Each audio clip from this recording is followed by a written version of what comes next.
We're here today to sign multiple bills that improve our schools. The House and Senate did a great job this session already to provide transformative changes in education in the state of Texas. Changes that improve the education process as far as curriculum is concerned. Changes that improve it for parents, for students, as well as for teachers. They've done a lot, but to be clear, we're not done yet. We all know that in addition to the changes I'm about to sign into law, we need to deliver on the promise to parents that parents will have the ability to choose the education pathway best for their child. We all know we're going to be coming back into another special session at the appropriate time after we complete property tax reform and cutting property taxes across the state of Texas. When that time comes to focus on parental empowerment as far as education is concerned, we'll dig into all the details at that time. At this time, however, I want to sign some laws that make education even better in Texas. First is House Bill 1605. This law transforms school curriculum, improving it for teachers, students, and parents. It eases the workload for teachers by providing them with curriculum material so that they can spend less time gathering content and more time on instruction. It ensures that students have access to grade level material and are not exposed to inappropriate or ideological content. It also increases transparency for parents by providing them online access to view their child's instructional materials. I want to thank Representative Buckley and Senator Creighton for getting this bill to my desk.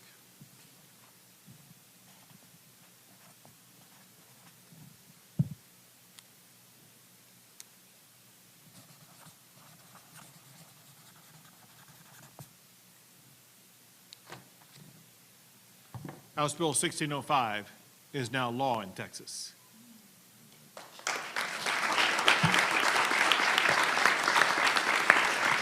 There you go.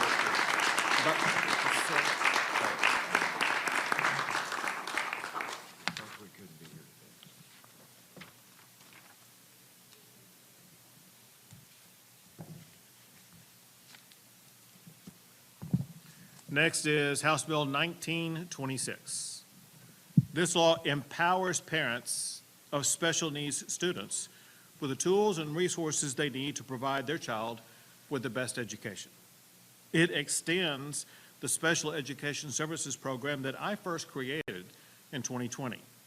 It removes the $30 million cap on the total amount of funds for the program each year. I want to thank Lacey Hull, Representative Lacey Hull, and Senator Angela Paxton for getting this to my desk.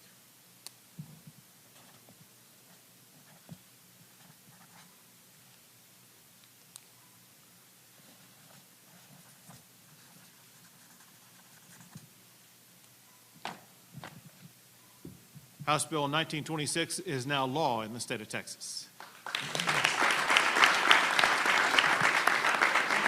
Thank you.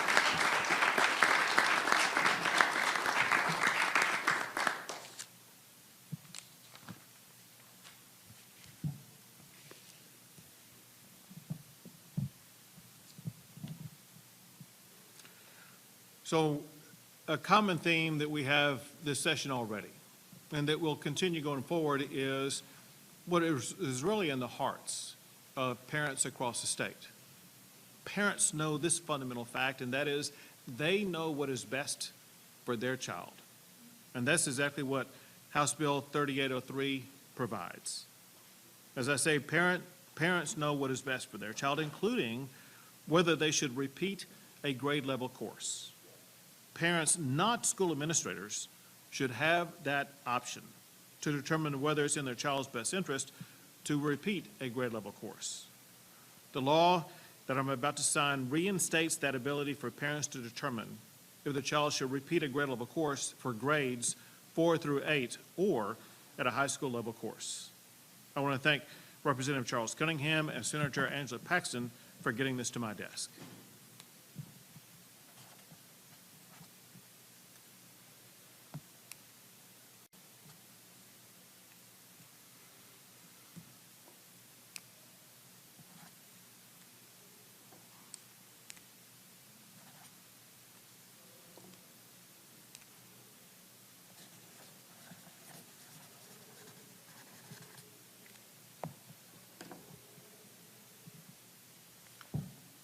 House Bill 3803 is now law in the state of Texas.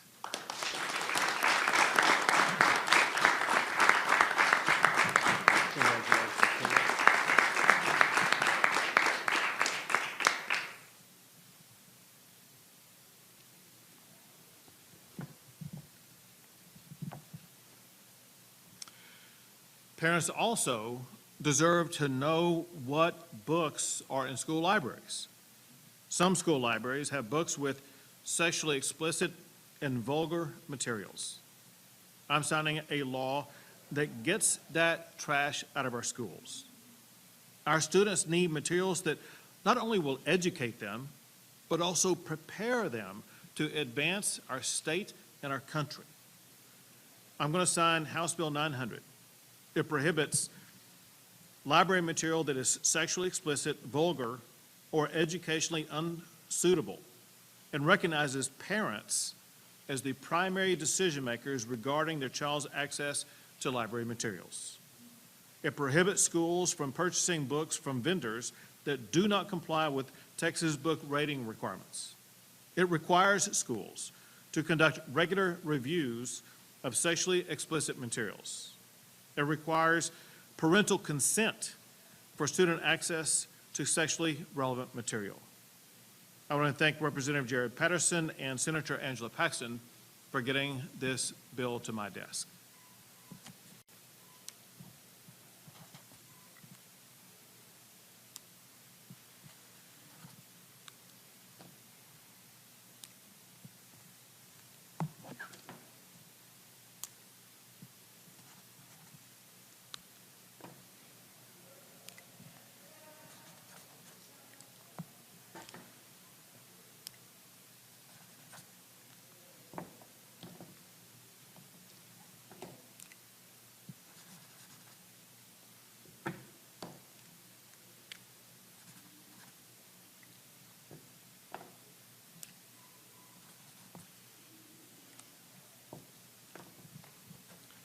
House Bill 900 is now law in the state of Texas.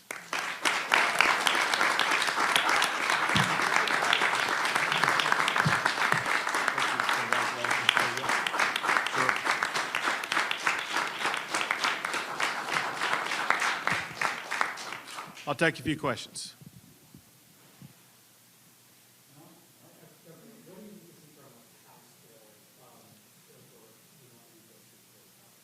Could I get you to repeat the question and speak up a tiny bit? What would you see from the Texas House on school system? It's important for parents and Texans to know that there has been a pathway for both the House and Senate to work collaboratively to achieve parental choice and education.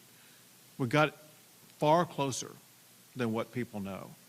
The most important thing that we can do is to provide the broadest opportunity possible for parents in the state of Texas to choose. Let me tell you two very important facts. One is we know for a fact that parents across the state of Texas support this, and voters across the state of Texas support this. In fact, large majorities of Republicans, Democrats, and independents support this. But there's something else that's just as important. The goal is more than just to deliver parents the ability to choose the school best for their child. Our goal is to improve education in the public schools across the state. Studies were just released from this past year about the states that have more public high schools ranked in the top 100 nationally than any other states. Number one is Arizona, that has a very robust parental empowerment ESA program. Number two is Florida, that has an equally robust parental empowerment ESA program. We want to make sure that Texas is going down that same pathway of Texas having the best public schools, and a way of achieving having more schools that are public schools be ranked in the top 100 is clearly the pathway of school choice. It's great for parents, equally great for public education, and very important for the future of our state. Governor, are you directly involved in the government with you right now to try to break these down? Yes, so I've had the lieutenant governor in my office, had other conversations with him, as well as with the speaker. That said, one thing that I let both of them know, the only way that legislation gets to the governor's desk to be signed into law is for the House and Senate to work together. The good news is they understand that and they are working together. The most important thing is that they work together to hammer out their differences and get a bill to my desk as quickly as possible. It's important for the taxpayers of Texas. A good news part of this is we've already agreed we're going to use a record $17.6 billion to reduce property taxes in Texas. We're so close on what the strategy should be to use that $17.6 billion. Now it's just time to close the divide, get a law to my desk so I can sign it, and we can start cutting property taxes as quickly as possible.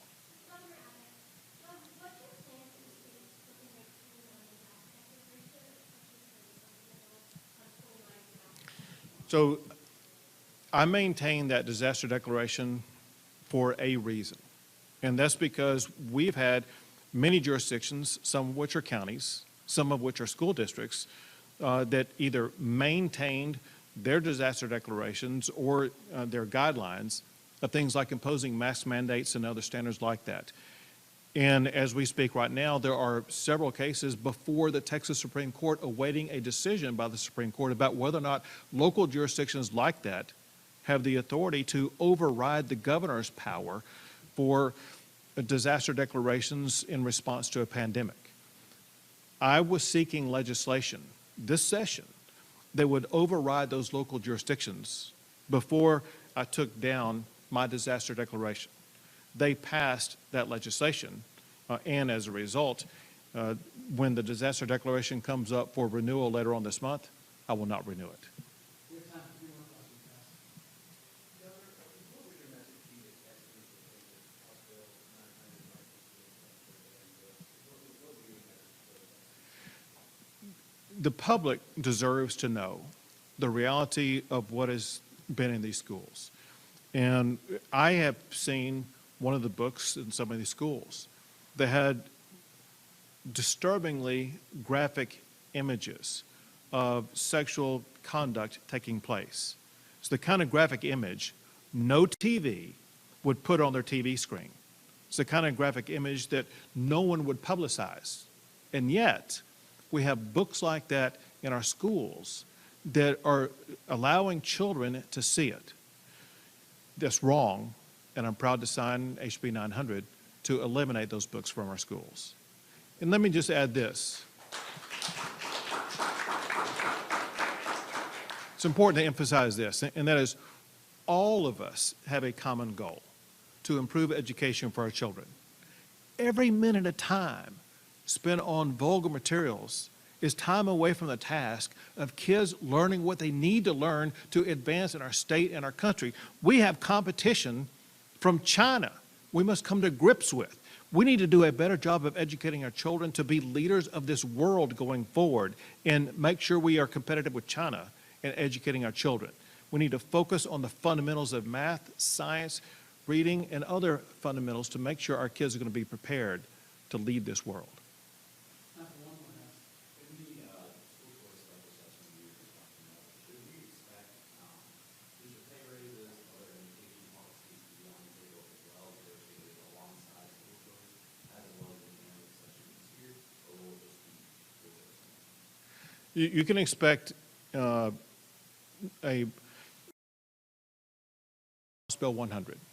You can expect it to look like that. For those who don't know what I'm talking about, there was a bundle of several things together in House Bill 100. One does involve school choice. Another involves the elimination of the STAR test. Another component involves $4.6 billion of more funding, including teacher pay raises and other funding strategies.